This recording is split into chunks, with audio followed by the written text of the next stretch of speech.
चैतन्य चैतन्य चैतन्य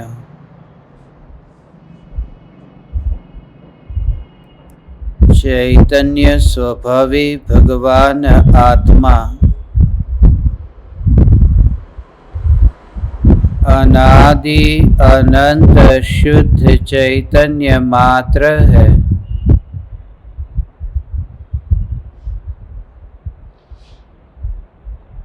ज्ञान मात्र है।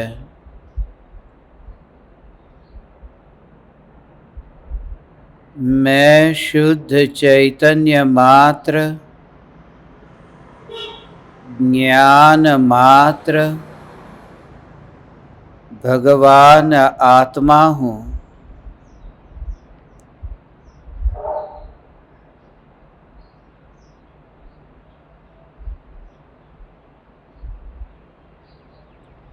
राख की दीवार का पड़ोसी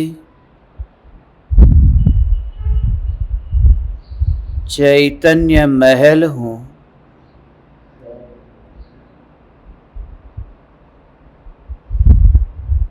चैतन्य महल के प्रदेशों पर चैतन्य ही भरपूर है।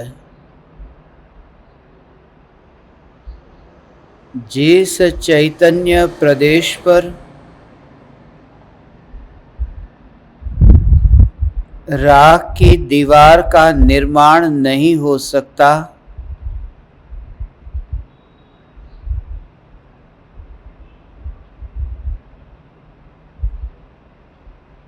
ये चैतन्य प्रदेशों के अतिरिक्त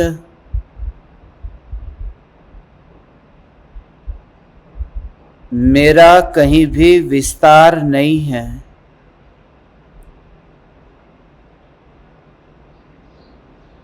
ज्ञान से भरपूर, आनंद से भरपूर मैं चैतन्य महल हूँ।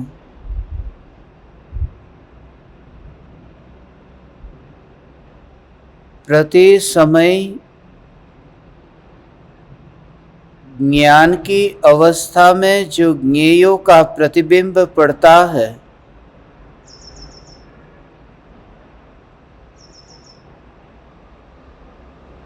इन ज्ञान की अवस्थाओं की रचना ज्ञेय ज्ञान की अवस्था में आकर नहीं करता। यह ज्ञान की प्रति समय होने वाली रचना जानना जानना जानना, यह स्वतः है, यह स्वतंत्र है। इस ज्ञान की रचना में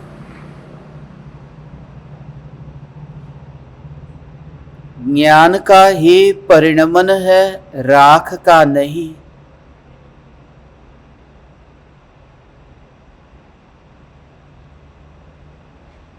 अपनी जमीन पर कोई पराया अनजान मकान का निर्माण करे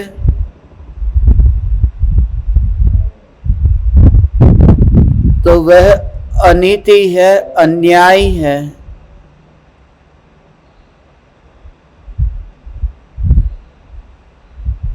बर्दाश्त नहीं होता कि अपनी जमीन पर पराया मकान बनाता है। फिर ज्ञान के प्रदेशों पर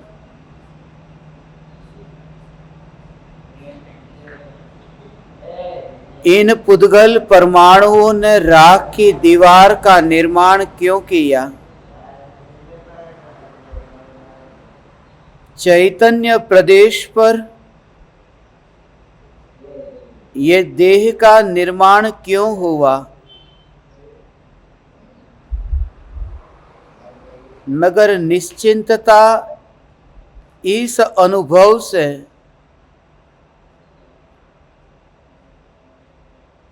कि जहाँ चैतन्य प्रदेश है वहाँ राख का निर्माण हुआ ही नहीं है,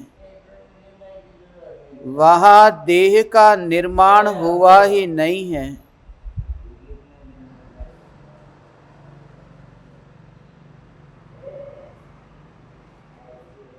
यहाँ ज्ञान ही ज्ञान भरपूर है।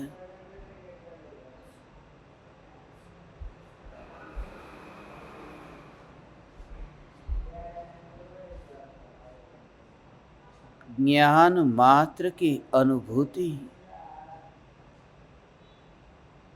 तो दीवार के ढोने का, इस शरीर को ढोने का बोझ नहीं रहता, क्योंकि ज्ञान ढोता नहीं है। ज्ञान किसी को ग्रहण करता नहीं है।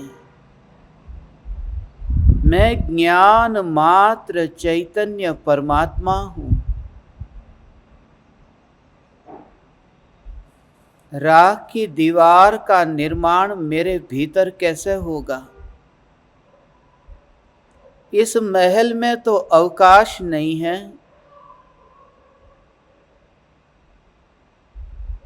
यह महल तो ज्ञान से ही इतना भरपूर है।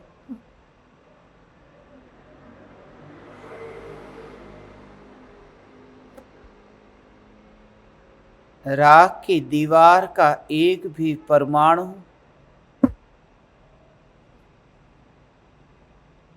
भरपूर चैतन्य महल में प्रवेश नहीं कर सकता। इसलिए निश्चिंत हूं कि ये देह क्यों बना, ये शरीर की रचना क्यों हुई, क्योंकि जहां मैं हूं वहां नहीं हुई।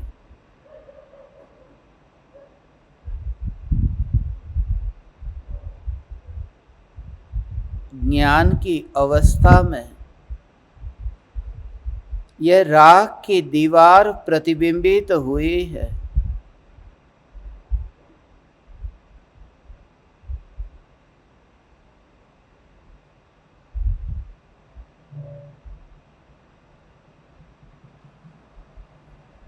राख की दीवार वर्तमान में ही यह अचेत है। यह देह वर्तमान में भी मुर्दा ही है।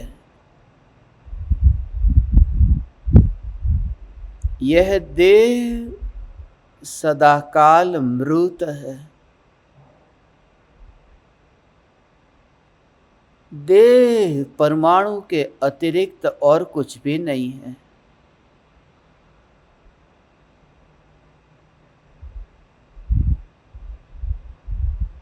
देह अत्यंत दूर है। इसलिए देह के बनने से, देह के बिगड़ने से,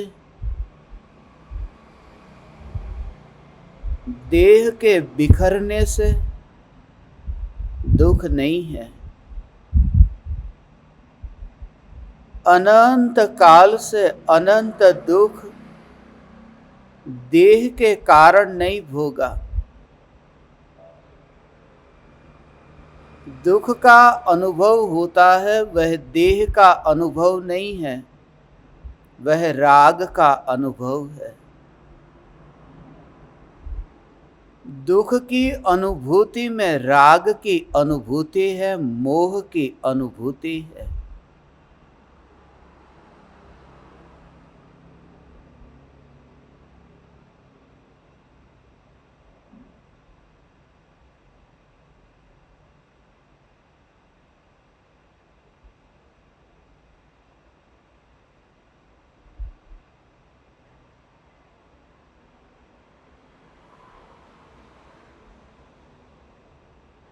राग से दुख है, देह से दुख नहीं है।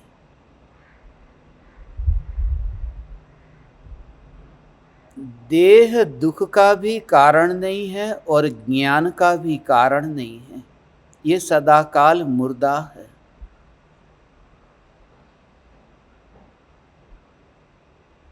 देह ने आज तक मुझे तड़पाया भी नहीं है। देह ने आज तक पदार्थों को जानने में मुझे कोई मदद की नहीं है। यह देह ऐसा ही पड़ा है।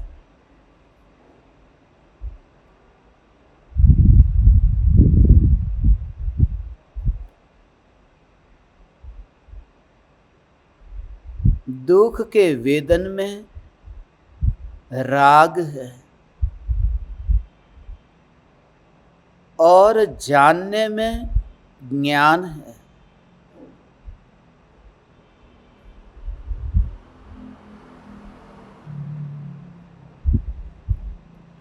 राग में दुख वेदन में आता है, ज्ञान में ज्ञान जानने में आता है। देह का वेदन भी नहीं होता और देह का ज्ञान भी नहीं होता। वेदना में राख की ये दीवार का निर्माण, ये दुख में कारण नहीं है।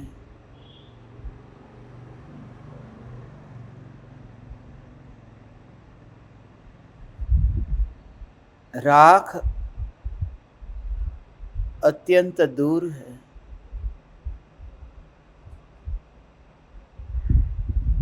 राख पर द्रव्य है। दुख को भोगने वाला वह राग पर भाव है, मगर मैं कौन? ज्ञान में ज्ञान जानने में आता है। ज्ञान में भोगना नहीं है, जानना है। ज्ञान दुख को नहीं भोगता है, मात्र जानता है। और दुख को भी नहीं, ज्ञान अपने को जानता है।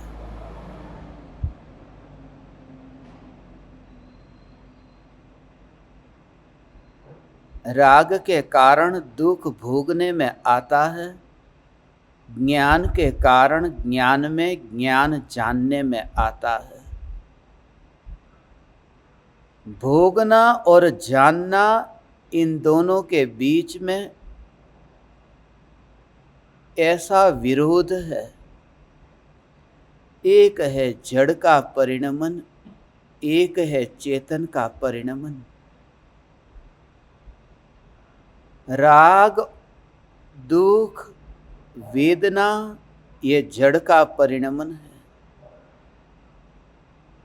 क्योंकि उनमें चैतन्य का विस्तार नहीं है। दुख नहीं जानता है कि मैं दुख हूं। दुख को दूर से जानने वाला जो ज्ञान है, वह भी दुख के पास जाता नहीं है। ये सदा काल अपने में है, वरना ज्ञान दुखी हो जाता। ज्ञान दुख का गुलाम हो जाता।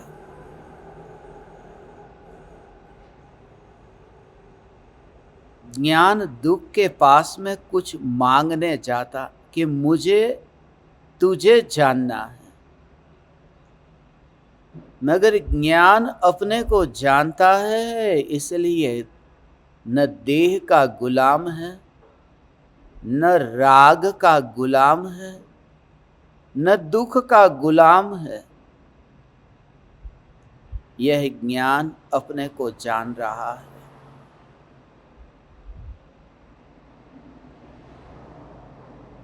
यह जानना, जानना, जानना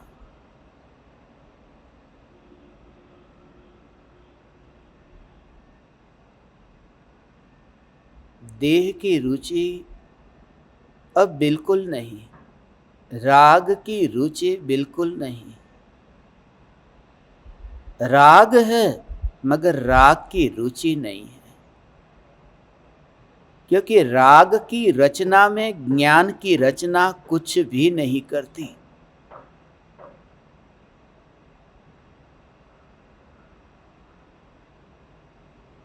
महल के आंगन में जो कांटा उगा है, वह कांटा महल के अंदर कैसे आएगा? खाली जगह तो हो। महल कांटे को उगाने नहीं जाता, कांटा महल में खरोच भी पहुंचाने नहीं आता। मैं चैतन्य परमात्मा अनंत विकार हुए, अनंत राग द्वेष हुए, मगर राग और द्वेष के विकार के कांटे ज्ञान के महल में खरोच नहीं पहुंचाते। यह ज्ञान का, यह चैतन्य का महल, यही मैं हूं।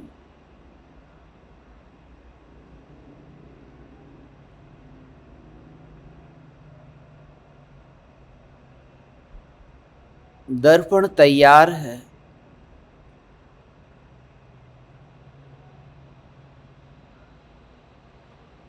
सिर्फ धूल हटानी है। मगर जहां दर्पण की स्वच्छता को देखा, तब राख को हटाने तक का भी भाव न आया,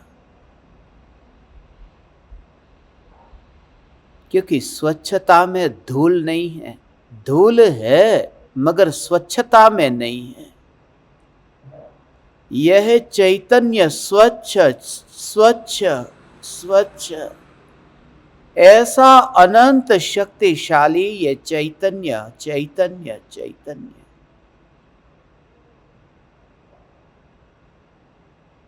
कांटा महल के अंदर आता ही नहीं है, और जहां कांटा न आए वहां फूल भी नहीं आए। राग का कांटा हो या वितरागता के फूल हो, चैतन्य के महल में अवकाश नहीं है। ज्ञान है, और ज्ञान में, ज्ञान जानने में आता है। ज्ञान में ज्ञान जानने में आता है। ज्ञान की अवस्था जो है, देह ज्ञान में प्रतिबिंबित हुआ, वह देह तो ज्ञान में है ही नहीं। वह तो सत्ता स्वरूप देह जैसा पड़ा है ऐसा पड़ा है। ये पंचेंद्रिय, ये देह जैसा पड़ा है ऐसा पड़ा है।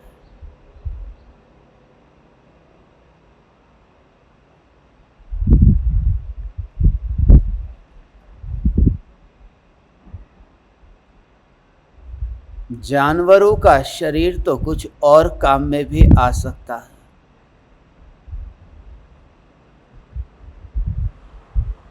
जानवरों का मांस दूसरे जानवर के खाने के काम में आता है। जानवरों का चमड़ा जूते बनने में काम में आता है।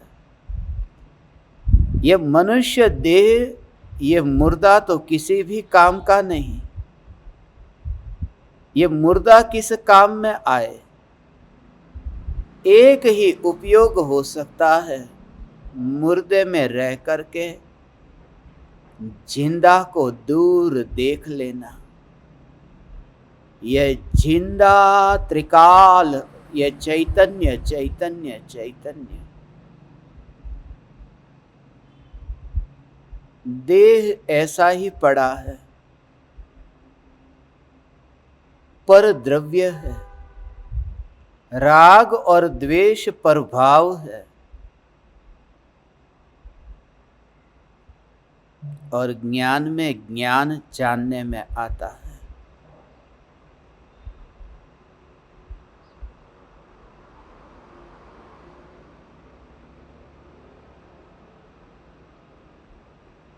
राग की दीवार की रचना एक बार हो गई, मगर प्रति समय ज्ञान की पर्याय में ज्ञान की रचना, ये एक एक समय की ज्ञान की पर्याय, यही ज्ञान की रचना है। इस रचना को करने वाला कोई नहीं।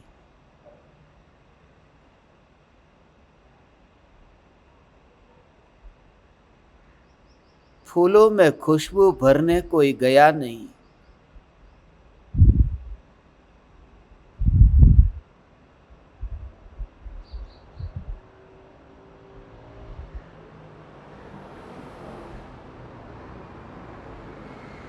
कोयल के कंठ में कुहू कुहू की पुकार करने कोई गया नहीं। समुद्र के तट पर खारे सागर के निकट नारियल में मीठा जल भरने कौन गया?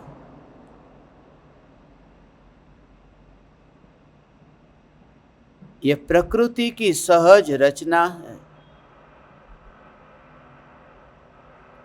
और ये चैतन्य तो प्रकृति से भी पार परमात्मा है। ज्ञान की सदाकाल सहज रचना होती है। राख की दीवार का पड़ोसी चैतन्य परमात्मा है। कोरे कागज पर स्याही से लिखना ये रचना नहीं।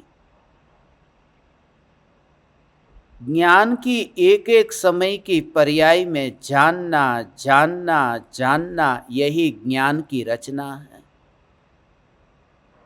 यह जिंदा शास्त्र है जो ज्ञान की पर्याय में रचा जाता है। नया नया नया नया नया नया शास्त्र एक एक समय की पर्याय में रचना होती है। फिर भी उस रचना के पीछे जिसकी कभी रचना नहीं हुई, वह पर्याय से पार जो परमात्मा, जो रचना हो या रचना न हो, उसे कोई लेना देना नहीं है। ऐसा जो त्रिकाल विराट रूप है, ये चैतन्य स्वरूप है।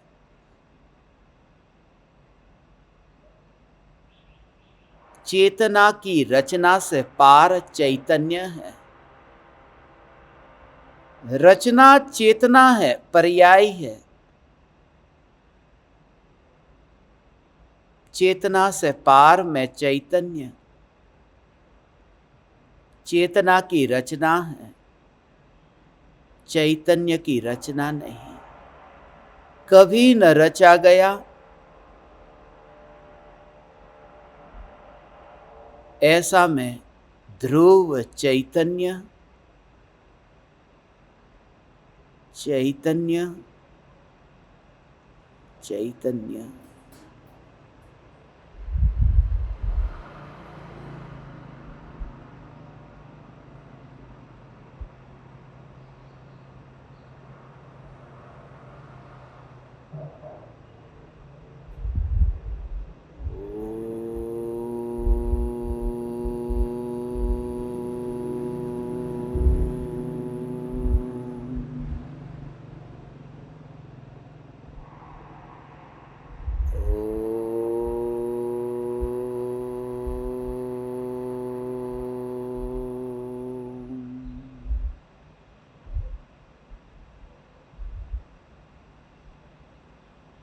ओ